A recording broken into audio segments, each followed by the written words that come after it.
Hey guys, it's Judy from Nutrition with Judy.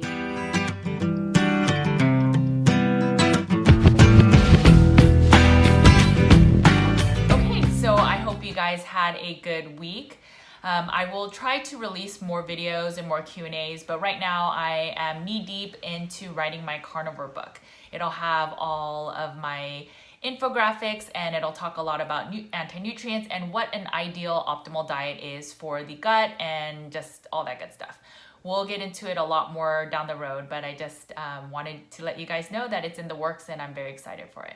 All right, so this week we have a very special guest. I asked Tracy Carmack, who is a regional manager for Microbiome Labs, who basically they create the spore probiotics that I'm a big fan of. If you watch some of my Instagram stories or some of my YouTube videos, I talk kind of in depth about some of the probiotics and the benefits of a spore probiotic.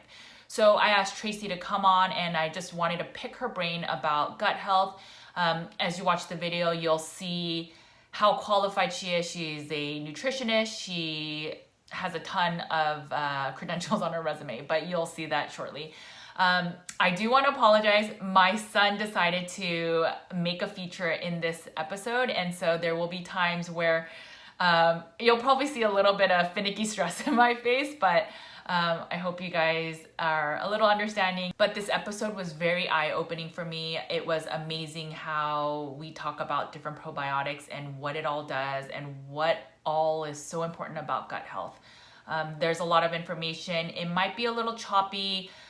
Tracy is based out of Idaho and she doesn't have the best reception there, but hopefully you guys get a lot of good nuggets out of this. I will put all the show notes and all the links to all the important information and research studies that she talks about. But again, this is a wealth of information. If you're interested in gut health, if you have autoimmune, a lot of the metabolic diseases, we all talk about it. And so I hope you guys enjoy the video and let's get right into it.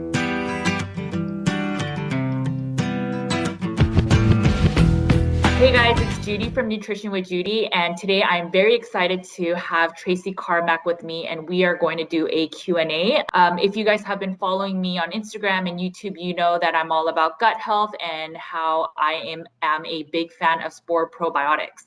Tracy works for a company called Microbiome Labs, and she is a subject matter expert on gut health and why we even need to take probiotics.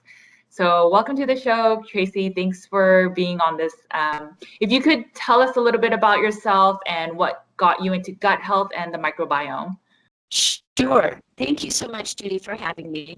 I think your listeners, if they're anything like what your questions are that you've posed, you have a very smart listening audience because these are great questions. I'm happy to address them. About myself, I have a bachelor's degree in bacteriology from the University of Idaho in Moscow, Idaho, and I have a microbiology honors from Glasgow, Scotland, the University of Glasgow. And my first job was working in Stockholm, Sweden as a microbiology project manager. And so I was very well educated in diagnostic testing.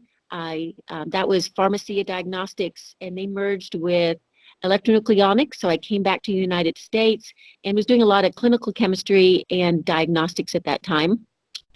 I went into clinical nutrition because I was exposed to the radiation at Chernobyl, and since I was helping to make thyroid tests, I was a little concerned when the physician I went to, when I had this goiter and he was looking at it, said to me, because I was asking for a full thyroid panel and a T3 and T4, free T4 and uptake, and he sternly said, "Who's going to be the doctor here, you or me?" Wow. That was the first experience I had in thinking, I want to look at my own blood tests, and since I understand what they mean, I want to have more control over that. So I was looking into clinical nutrition to really get to the source of chronic illness. And at the time, I was educated in the allopathic world, and I felt that diagnostic testing, but then since I've learned a lot of functional medicine tests make a lot more sense as well that you can add to the blood test. So I I had a child, and he was very, very hyperactive. And at the time, when I took him to the pediatrician, she said hyperactivity is ADHD, and that's a mental disorder, and I needed to take him to my health insurance's mental health center. And so that kind of freaked me out as a new mom. But I thought, well, I've got great insurance. Why not just see what they have to say? I showed up at the center, and they just handed me a prescription for Ritalin. Oh. And I thought, to put my 3-year-old on a Schedule II narcotic just didn't make good sense. And they wanted me to bring him back in 3 months, and then they would just adjust the medication. They were not going to do any blood tests. They weren't even going to look at him. So I thought, there's something really wrong with this picture. Yeah. So that began, my journey into the functional medicine world. And I started a nutrition practice. I went on to get a naturopathic degree, the traditional naturopathic degree, and really expanded my knowledge and my customer base to be able to do hormones, all sorts of chronic illness. I worked out of compounding pharmacies, so I got great experience in Dallas and Fort Worth. And then I went to work for a nutraceutical company, and it was great because I got to meet a lot of practitioners, and I had great experience. Something went wrong with that company, so it happened to be timing-wise. My father passed away and left me a ranch in Idaho, so I thought this might be a great time to just, go start some organic farming and ranching and put into practice all these great things that I learned. And so I went to Idaho with the idea of clean air, clean water, clean soil, and a great lifestyle. Came up here and found that it is absolutely beautiful. It's my little private Idaho, and but it's anything but clean. They are aerial spraying Roundup herbicides from the air on the forest to kill the underbrush. The loggers can, take down the trees. The farmers are spraying glyphosate, 2 or 3 times to desiccate the wheat and the garbanzo beans because we have a short season. Everybody on the street that I live up here has cancer. 5 have died, and it's a cancer cluster, but nobody's listening. We've tried to do lectures. We've tried to, the reason they're not listening is because the Extension Service, the USDA, the co-ops, and the University of Idaho are telling them something different. They're saying it's perfectly safe. In fact, there was a physician that advertised on the radio he was going to talk about GMOs. I went to his and he was talking about the benefits of GMOs and how great it is to have apples on your table that don't bruise and potatoes in your pantry that don't mold. And he said, by the way, Roundup is so safe you can coat your tongue with it. And the governor of Idaho last year, when I went to a meeting, was Butch Otto, and he is married to J.R. Simplot's daughter. J.R. Simplot is the biggest recombinant DNA potato manufacturer on the planet. So Idaho particularly has a big problem. They have the only egg on the books, which means you can't report anything or you get in trouble. So my little paradise is poisoned, and I started thinking about, the soil is dead, and the soil microbiome is connected to the human microbiome, and the people are sick and dying. So I was looking for a solution, and I continue my education with the IAACN for my CC clinical nutrition, and I heard Kiran Krishnan speak.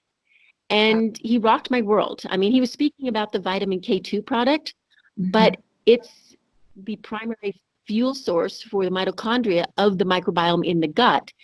And then I found out about Mega Spore, and I asked them to send a rep, to our clinic. and because we still at that time had one in Texas and in Idaho, and they said, well, we only have one rep, and he's in California. And I thought, well, I've been a rep for a nutraceutical company. Um, so that's how I got involved with Microbiome Labs. And I've learned a lot and I enjoy them, and it's a great product. So fire away with your questions. So, I mean, wow, that's an incredible story. So, in terms of gut health and microbiome, what do you think? Can you tell us a little bit about optimal gut health? Sure. Since we've been doing this, we go to a lot of trade shows, and it surprises me how many practitioners have gut health problems. So that really tells me that there's an epidemic of gut health issues going on. Whether it's the herbicides or the GMOs or the vaccinations or the bad diet or it's all of it combined. We're in serious trouble.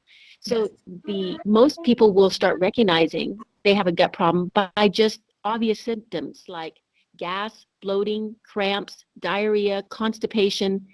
And that's usually, what alerts someone that there's something going on. Many people can relate to food sensitivities. Sometimes it's just when they have dairy or just when they have wheat. But all of those lead to other sensitivities because it is, the damage of the gut starts allowing more and more food antigens to seep into the lumen where the immune system is going to react to it. And one autoimmune disease leads to another, and pretty soon they're in dire crisis. And I think what we're seeing is every single chronic illness can be related back to the gut, and people are figuring that out. So that's why there's such a demand for getting someone's gut healed. Right. So I know you touched upon antibiotics and these things that cause intestinal permeability. Sorry, one second. But what are some of the causes that may cause intestinal permeability? I mean, do you think there's a specific source or specific reason? Yeah, I think it's a combination. Of course, antibiotics are one of the worst because they selectively allow the pathogens to grow back instead of the good gut bacteria. So it's bad enough they're wiping them out, but the fact that the Clostridia, the strep, and the staph are going to be able to come back, before everything else and just keep everything else down is really a serious problem. Sure. But there's a whole list of other pharmaceutical drugs that cause issues in the gut. A lot of people don't realize that, their bioidentical hormones can cause problems. They're antihistamines, they're proton pump inhibitors. The list just goes on and on. So the pharmaceuticals are going to be a major problem. Of course, the diet, especially if there's, the Roundup, the glyphosate, all the other herbicides, the GMOs. But how the person starts off in life is going to make a big difference because that's, how strong is their immune system to begin with? Did they get an inoculum from their mother? Were they born vaginally? Were they breastfed or bottle fed? Mm-hmm. Those, bottle fed C-section babies have a huge disadvantage, and they need to address their gut as soon as possible. Yes. Yes, I think there's a correlation between kids or newborns that are born through C-section and then that were bottle fed, and that then when they even get vaccinations, there's a higher risk of them getting sick because they don't have the immunity built in their system. It's unfortunate because I don't think a lot of people know that correlation. But in terms of probiotics, so what is it about probiotics that then help this gut health? Okay.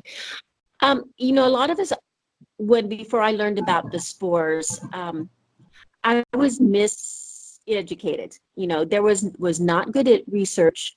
There was a lot of guessing. There was a lot of confusion about when to take probiotics. Are refrigerated ones better? Are the higher count ones better? There was just all these options, and everybody was saying something different. So what we've learned is that the Lactobacillus bifidus type of probiotics, do have a function. It's a structure function as a metabolic signaler. And the reason it's limited is because they are digested in the stomach. And what's not killed in the stomach is then hit by the pancreatic enzymes and the bile salts.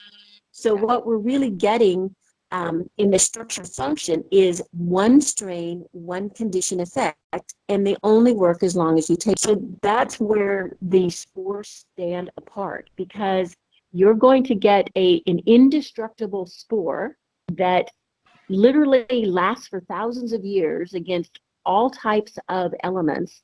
And these have been naturally in the soil as a vector. They're carried in, when you consume your food, and then they're able to get past the stomach acid, past the bile salts, past the pancreatic enzymes, and actually through quorum sensing, which is a chemical surveillance system, they know where they are in our small intestine. They begin to colonize. They know what other organisms are in the environment.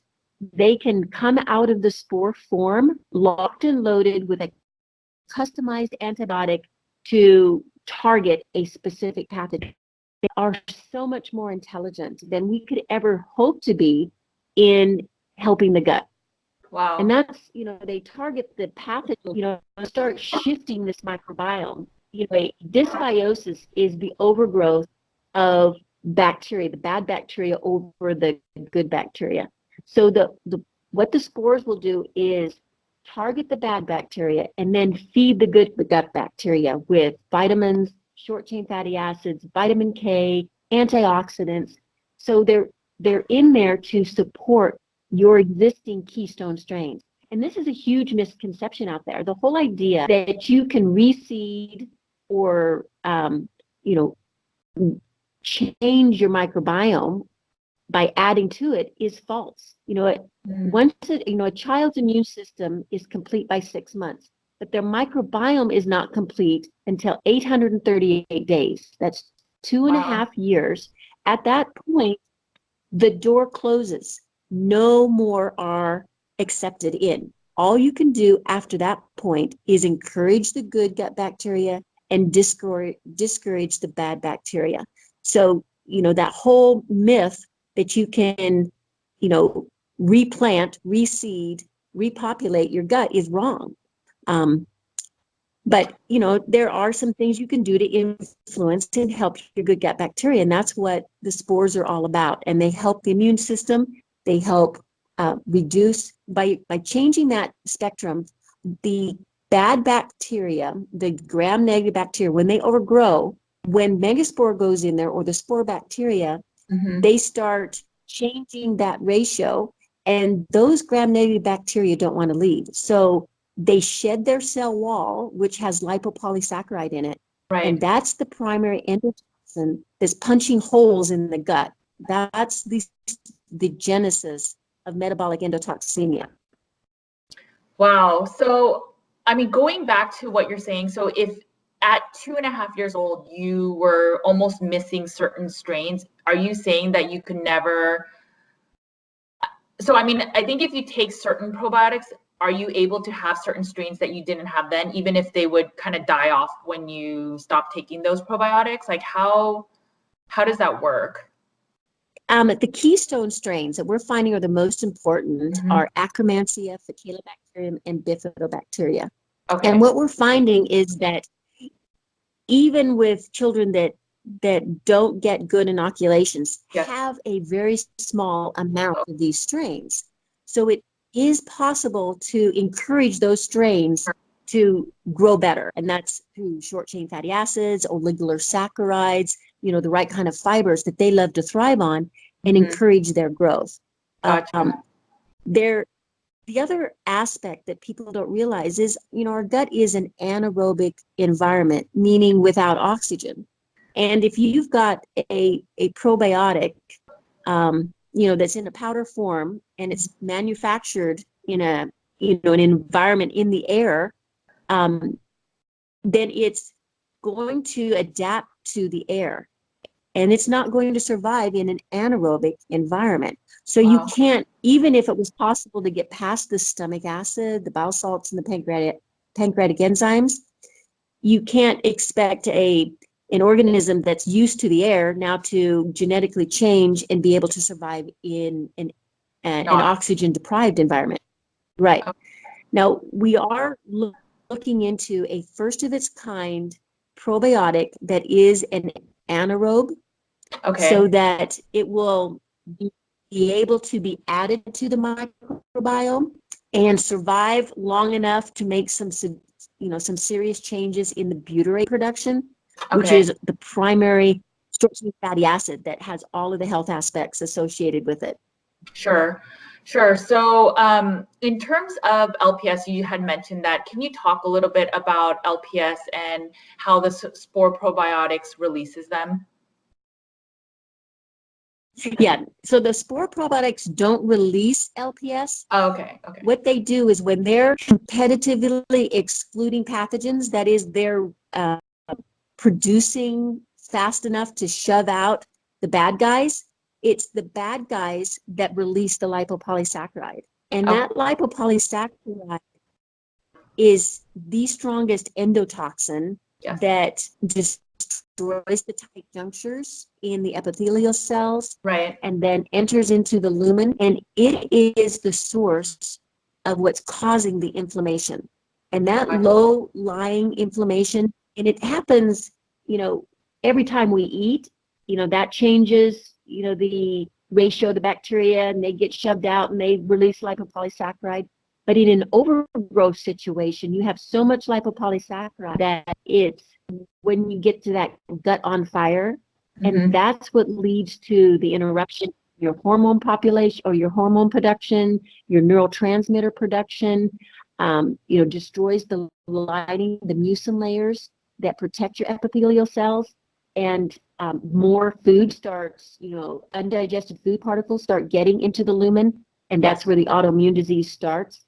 It's shown that this lipopolysaccharide can travel up the vagus nerve to the brain, and they've associated lipopolysaccharide or LPS with Alzheimer's as well. So it's a serious endotoxin, and it really needs to be kept under control.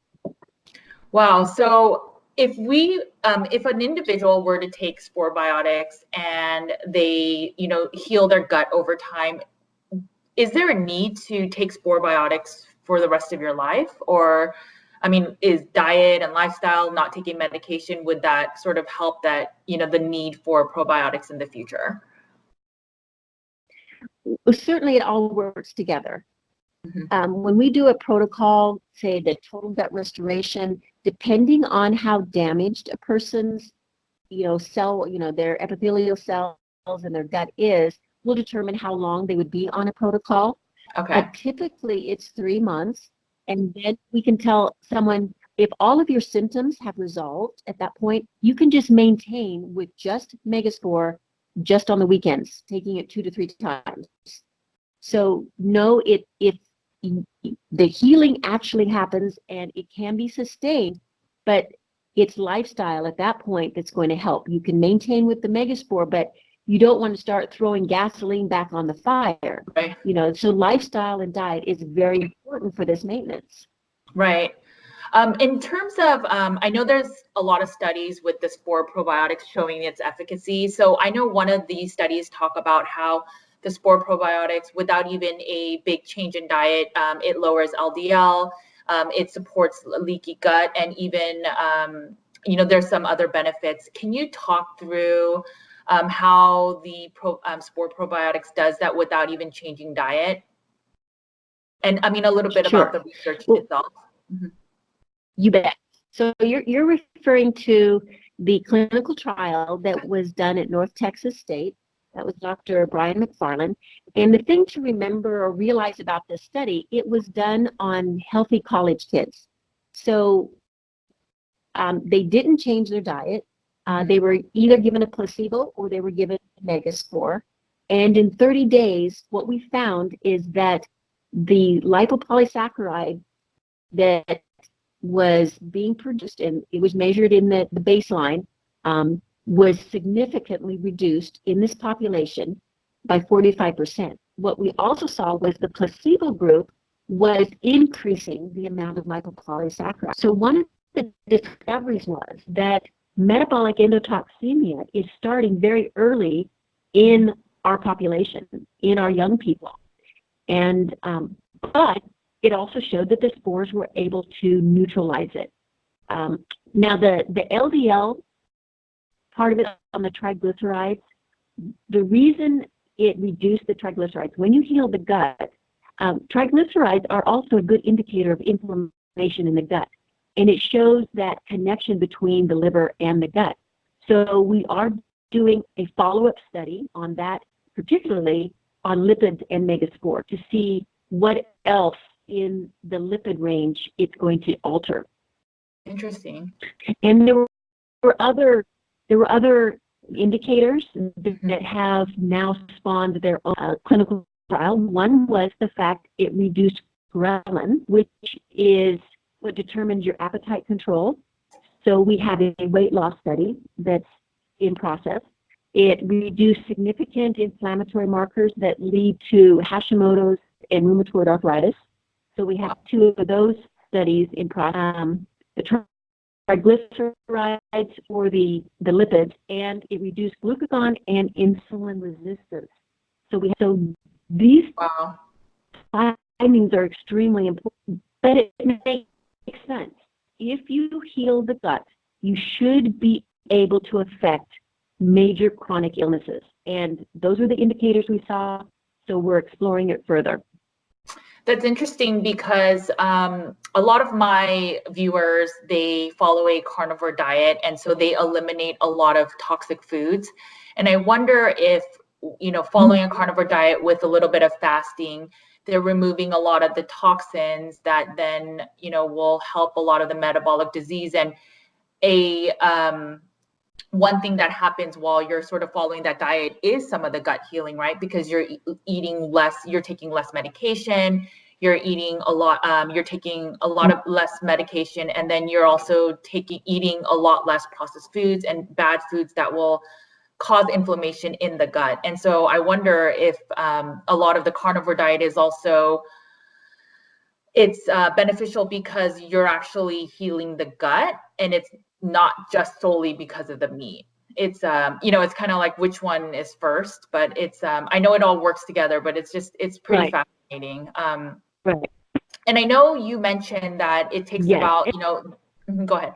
Well, you're mentioning fasting, and that's something we found was very important too, that when you're not eating, you have a migrating motor complex, which is an electrical wave that goes through your gut and helps cleanse your gut.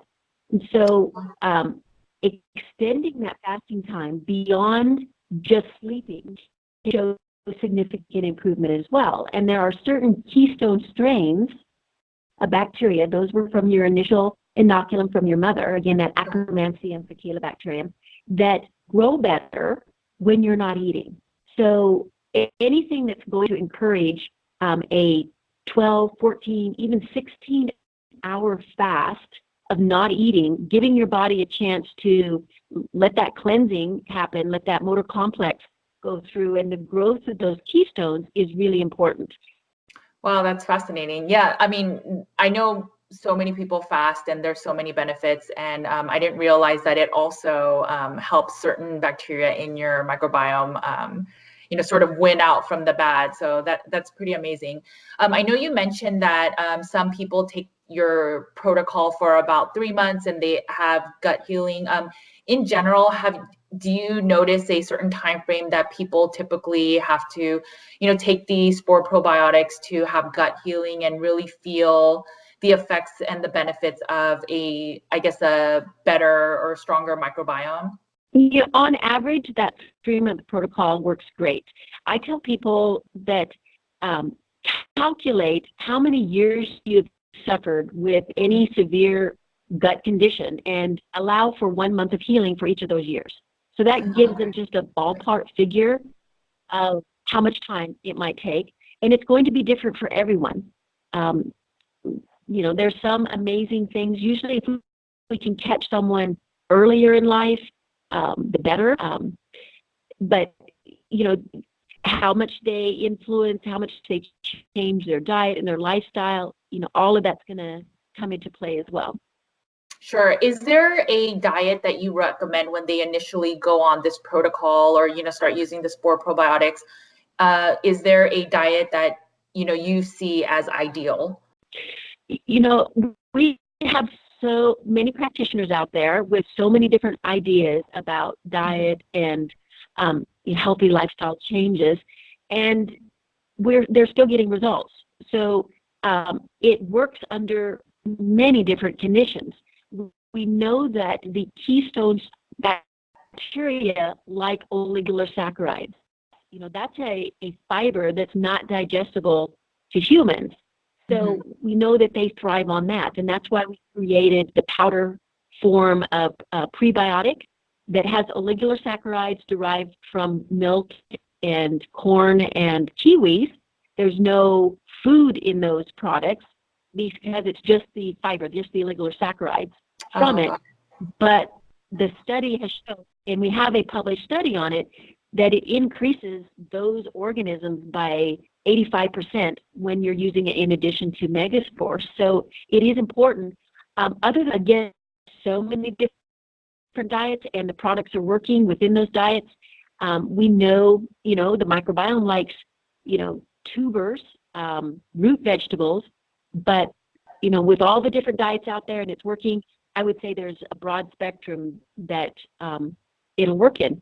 Sure. Okay. Yeah, that makes sense. And especially because your study showed that without a diet change, that the LPS was significantly reduced, and and I think depending on the diet that and for us, we believe in the carnivore diet, and so I think using the Spore probiotic to heal the gut, and then eating these nutrient dense meats will really just help you to have optimal health.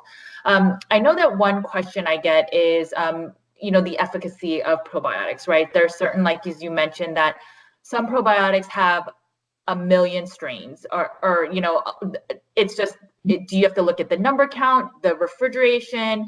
And so if you could talk a little bit about that. And then for Spore probiotics, do you guys guarantee at the time of expiration or the manufacture date? These are certain levers that people or companies advertise as why their probiotics are better than others. If you could sort of speak to that. Sure. Well, I'll address your last question first on the expiration. Right now, I think our expiration is 5 years, and we potentially can increase that expiration date every year that we're in business up to 2,000 years. So the bottom line is spores don't expire, and they're very resistant to acid, heat, everything. So that's good to know, especially those in Texas that have deliveries that other probiotics would be destroyed because of the heat. So you don't have to worry about that with spores. With the other probiotics, the whole idea about CFUs, the colony count, and more is better. In the old days, 1 million was thought to be a lot. Now it's 400, 500 billion. That's true. And the point is, it doesn't matter how many you have because 0 are going to colonize in your gut. So with the 4 billion that are in megaspore is plenty because they are actually colonizing and they're multiplying. So that should put an end to the whole more is better topic. As far as refrigeration, you're trying to keep alive organisms, again, that are going to die, and 0 will colonize. So you're paying more for a refrigerated product that is still not going to be able to colonize. Again, it's the heat shock chilled Lactobacillus and bifidus that are, and there's only 10 of them, very well-known study strains have, it's one strain, one symptom, or one strain, one effect, and they'll only work as long as you're taking them.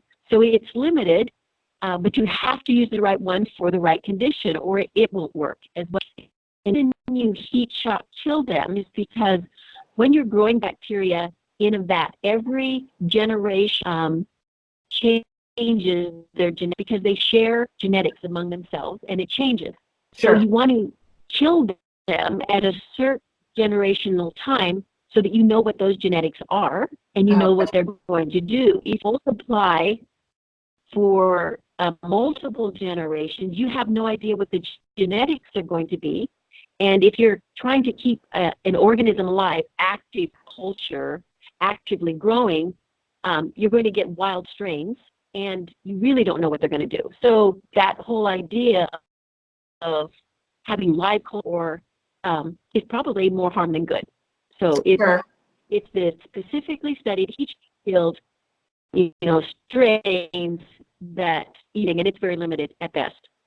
Sure, that makes a lot of sense. And one thing, just from a logical perspective, without studying all the science, for me, I just thought, while our bodies digest probiotics, if the probiotic is so sensitive that it needs to be refrigerated, then how will it survive going through the digestive process and the acidity and our bodies are much warmer than the refrigerator. So, I mean, even drinking cold water damages yeah.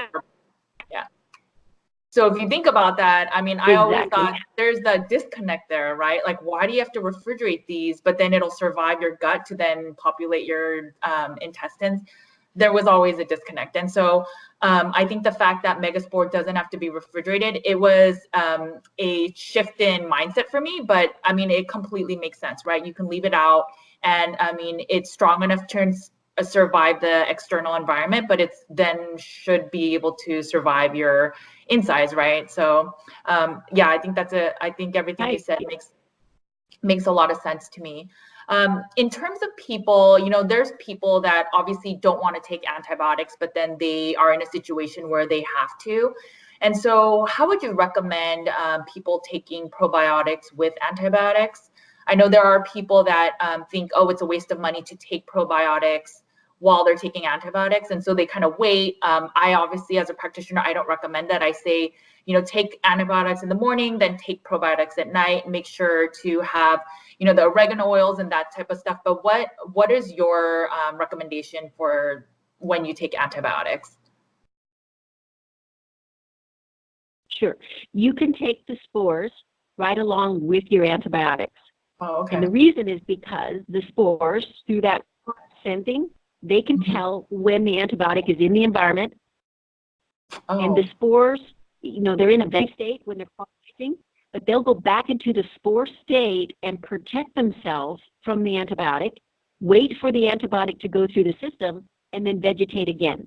And then they're right there, start, cleaning up the problem sooner than you could get anything else there. So ideally, if someone knows they're going to go on antibiotics, to take the spores beforehand so they can start cleaning up the other gut problems, because we're finding everybody has some degree of metabolic endotoxemia. So that way they know how to react to Megaspore, because there are some people that they don't respond well to Megaspore. I would say like 10 to 15%, and they think, that they can't take it. But the reason is because they have so much lipopolysaccharide, and it's a die-off reaction, that it's very uncomfortable for them. So they have to go slower, introduce it slower. So if they antibiotics, but they don't know how they're going to respond to Megaspore, it'd be a good idea to figure that out first, and then take it with the antibiotics, and then take it after they're doing the antibiotics to make sure that there's no long-term effects as well. Sure. So when you say that they have die-off and the 10 to 15% have bad reactions, what are some of those signs and symptoms? If you could kind of talk about that a little bit. Sure. People will report that they will bloat, have gas, get cramps, could be constipation or diarrhea. And they think, oh, what's this probiotic doing to me? But what they realize, they'll also say, but I do feel much better as far as my IBS or my, Crohn's or my whatever condition that they had, that was getting better. But I don't know why all of a sudden change. And the reason is because even in a bad gut bacteria where there's dysbiosis, there is a state of homeostasis. And when you go in there and you try to change it, these organisms are going to resist. And those gram-negative bacteria don't want to leave. They don't want to give up, their residence, and they're going to fight back. And they do that by releasing. And some people, they're very sensitive to LPS. It can cause, foggy thinking. It makes them feel sick. So for those folks, you can start with a half a capsule of the Megaspore every other day, then for 1 week, and then the next week, 1 capsule every other day. And most people are fine with just going slower, but they have to be told that. That's why we only sell to practitioners, is because every person has to have a customized protocol and have someone they can say, hey, what's going on? I thought this was going to help me. Why am I feeling this way? Then you can identify that they've got some sensitivities to it, and you've got some protocols to help them through it. There are some people so sensitive, they can't even do a pinch of spores. So for those, we've identified that 5 spores is too much for their immune system. They've got some real immune system damage. So we have a 1-spore probiotic and a 2-spore probiotic with Saccharomyces boulardii. And it may be for those hypersensitive folks, they might graduate from 1 spore to 2 and then to 5 and be perfectly fine. Wow, that's really interesting. So I have my whole family on it, including the grandparents, and we've all reacted differently, and it's been pretty interesting. So I had the cramping and a little bit of the bloating, and it makes sense because I ruined my gut in many different ways when I was younger. And then I have my little kids on it, and so one's a 3-year-old, one's a 5-year-old, and they first started with half a pill every other day, and then they didn't really have many symptoms. So I was like, oh, maybe you guys don't have as bad of a gut as I assumed you had from me. And so then I put them on 1, and they're still doing fine. And now I'm thinking of putting them on 1 every day. And so my next question to you is, for kids younger than 5 and under, is it okay eventually if they take 1 a day? Is that a safe amount for kids? I mean, is it possible to kind of overtake probiotics? No, not with these spores. The only consideration is how well are they tolerating it. So you can't overdose in the spores. So it's fine to give them 1 capsule. If they can take capsules, that's great. A lot of parents will, dump the powder into food or beverage because it's basically tasteless.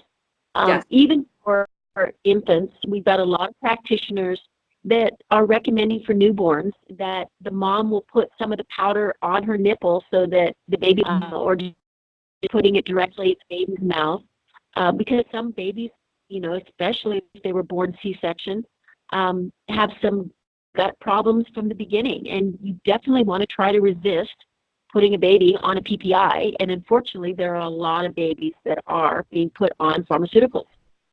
Yes. Yes, I know it's very unfortunate, but that makes a lot of sense to put a little bit on while you're nursing. My kids, they have no issue with it. It's my 5-year-old, it's the first pill he's learning to swallow, and he loves it. He thinks it's a game. They don't have any stomach issues. And so, I mean, maybe, their gut is just healthier than mine. But I mean, it's been interesting to see my clients and then my family, all our different diets and all our different ways of eating, and then how it's all affecting us. It's pretty interesting. But one thing I wanted to ask you is, a lot of people that take probiotics, they say, I don't know if it's working. So how do we know whether it's regular probiotics or spore probiotics?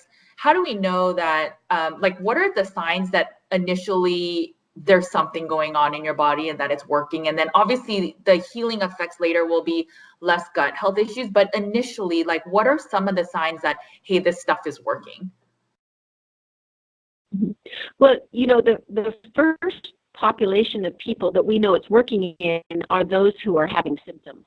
Because once you've got dysbiosis, GERD, constipation, diarrhea, bloating after you eat, then watching it disappear as you do the gut protocol is very obvious. And a lot of our practitioners will call our spores the poor man's diagnostic test, because a lot of them don't bother doing stool tests. Yes. they just give some megaspore and see how people react. And that's usually a pretty good indication that they've got some severe gut damage. Okay. If they don't have a lot of obvious overt symptoms. But our gut, again, it's back to that homeostasis. Our body struggles to keep things balanced. So you may not, in a perfect world, it's going to try not to give you any symptoms. So if you're taking it just for optimal health, unless you're doing some type of C-reactive protein, IgA, calprotectin, something to actually look metabolically what's going on, you might not experience anything. Interesting. Okay. Okay, so one other question I had was when people, eat a horrible day of foods, right? Let's say they eat just processed foods out of the box, just all these non-real whole foods. Do you recommend maybe upping your probiotics during that time, or is it does it not work that way?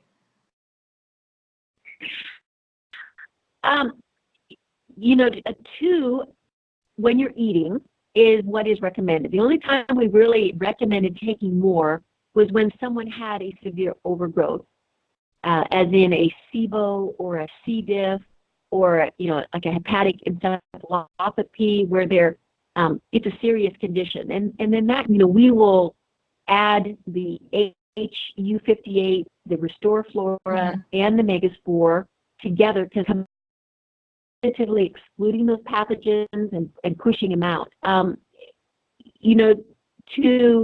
On a bad day, on just a day, increasing it, I'm not sure you would really see any benefit to doing that, because you're getting, again, the population that is colonizing in your gut is really what is important, and that this is a transient organism, so it's going to populate your gut for 24 days, and then it's going to move on. So one day, in the spectrum of that 24 days, may not really influence. If you've taken it long enough, you've got a good barrier built up. If you had some mucin damage, we have the product Mega Mucosa to help restore that mucin layer that protects your epithelial cells. So if you have all of that intact, the idea is your body's going to be able to buffer, an off day. Got it. No, that makes sense. So the more your gut is stronger and has better immunity, then you should be able to handle some days of kind of off-plan eating. One question I also had was in terms of, our discussion, if you can share after this recording, if you can share some of maybe the studies, how you were mentioning that the other probiotics, there might be just one strain that may even work depending on what genetic point it was at.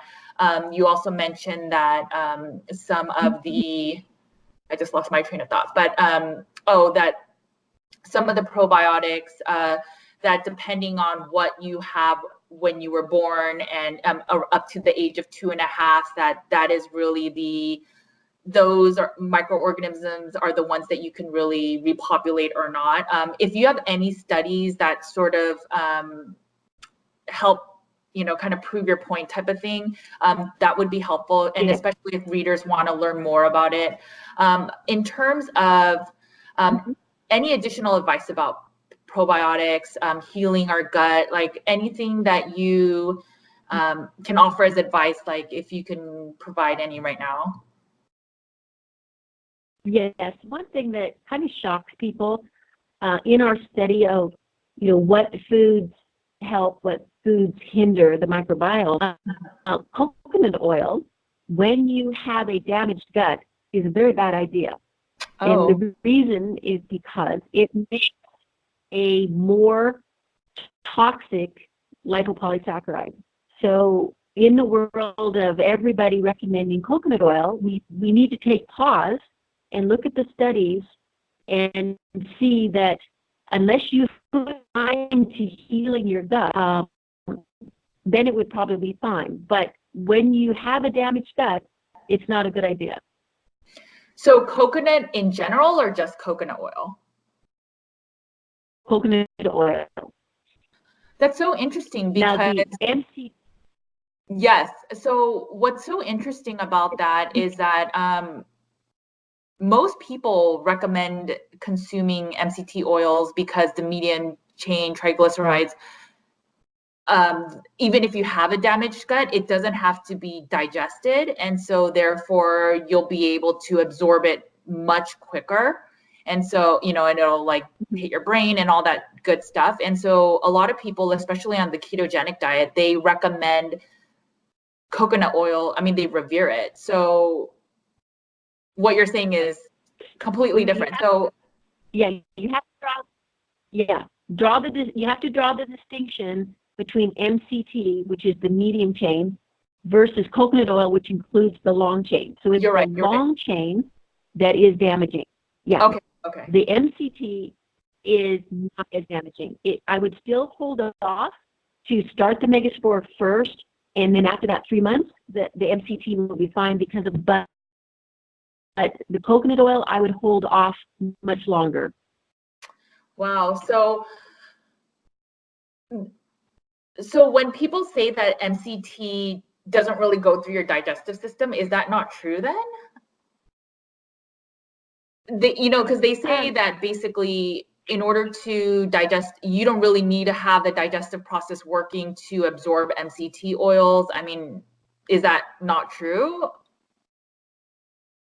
There's the medium chain oils, just being in the microbiome are going to be used biochemically to make lipopolysaccharide. And there are some aspects of coconut oil and MCT that is antibacterial. It's, again, there's characteristics that it's fine for someone who has a healthy gut. But for those with severe gut issues, you definitely want to avoid them. Wow, that's fascinating. I didn't know that. Okay. Are there any studies? I think you were alluding to some, that there are some studies with the coconut oil and some of the gut health with it. So, okay, if you can also share that with us, that would be really helpful. Yeah. In terms of where you live, so you shared your story, and then, you've talked about how you've found Microbiome Lab. So just to, make it full circle. So have you been able to use this probiotic, your neighbors? Have you seen any benefits with your community that, unfortunately has a lot of the exogenous toxins? Have you seen some healing or, people not getting sick through these spore probiotics? So I cover, I'm the representative for all of Idaho and for Texas. Okay. And Texas is booming. It's grown so much that we've had to divide the territory. Unfortunately, my husband is also a naturopath and is capable of taking the Houston, Dallas, and Amarillo is his territory, and mine is San Antonio, Austin, and El Paso. So I would say Texas, in the world of functional medicine, gets it. You would have to visit Idaho to really understand. When I say there's a cultural difference, they are very distrusting of all new information.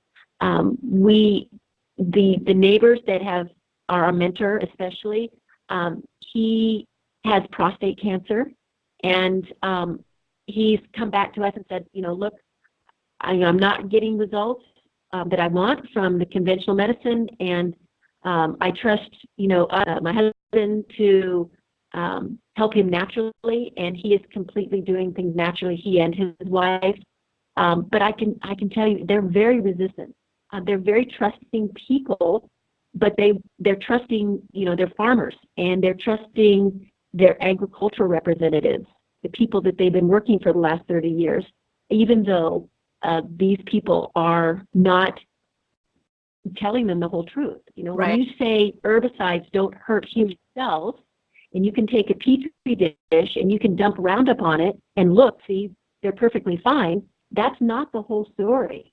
The whole story is that they kill our gut bacteria, and we need them to survive because that's where our immune system is. So it's very much akin to the whole PG&E and Aaron Brockovich, when that company came in and said, look, chromium is good for your body, and this is just chromium. And then they didn't tell them the whole story, that it was hexavalent chromium and it causes cancer. That's the same situation that's going here. Even the men that spray the roadside, they use 2,4-D. And we happen to know the gentleman that sprays our road, and he came up yesterday and he said, you know, I asked my doctor if the reason I have lymphoma has anything to do with the fact that I spray herbicides, and my doctor said no.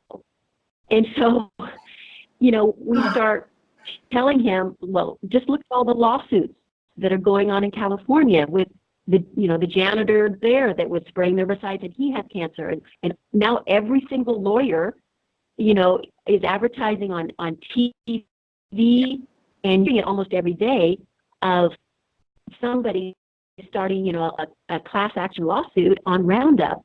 Right. But even in Idaho, they still don't believe it. So it's Idaho's about 30 years behind the rest of the country, and it's going to take a lot more effort to help these people, and we're trying. We do public speaking as you know, often as we can. Grangeville, which is close to here, has a community group that had us speak a couple of weeks ago, and they're very interested in how can they change from monocultural herbicide farming to sustainable organic farming. And this is huge because this is their livelihood, and they're afraid to change. They're, you know, but yet they're sick. So we're trying to present a compelling case that you have to take, you know, you look at your livelihood, but if you add your medical bills to it, are you really making any money? So it's hard work, but you know, we're still trying to help them as much as possible. We have a lecture in Boise next week, and you know, we're just hoping a lot of the docs show up, because we're trying to encourage practitioners to do public speaking, to get this information out there, because it's only through a grassroots effort that we can change the laws and the policies and the minds and hearts of people. Because individuals, you know, like my husband and I, so you know, we become a target, but if there's a lot of people supporting us, then we can make change. Yes, I absolutely agree. There's a saying that says, you know, you could pay now with your food, or you can pay later with your medical bills, right? And so I think a lot of people, they want to believe that these GMO products are good. They're feeding the masses. They're helping with world hunger. And it's so sad, because if you dig a little bit deeper, like, for example, I think there's a strong correlation with glyphosate usage and then the increase of obesity and the fact that we're getting sicker. And it's I think the point was like in the 1970s or 80s where glyphosate like really shot up in usage, and that's exactly when obesity just shot up as well. And just, you know, it's the way that there's so much misinformation out there about how GMOs are healthy and it'll provide, and a lot of the companies are backed by so much money, and they talk about how it helps world hunger, and it's just but you know, they're creating these Franken foods that, I mean, I always say, if these fruits are able to survive all these pesticides and chemicals that are thrown at it, and all the weeds will die, but that fruit will survive, then imagine what that chemical is doing in your body. And that, it's just scary. It's really, really scary. And so, you know, I think the work you're doing is amazing. I mean, you know, whether people choose to take spore probiotics or not, it's the fact that you're working to help people heal their guts and heal.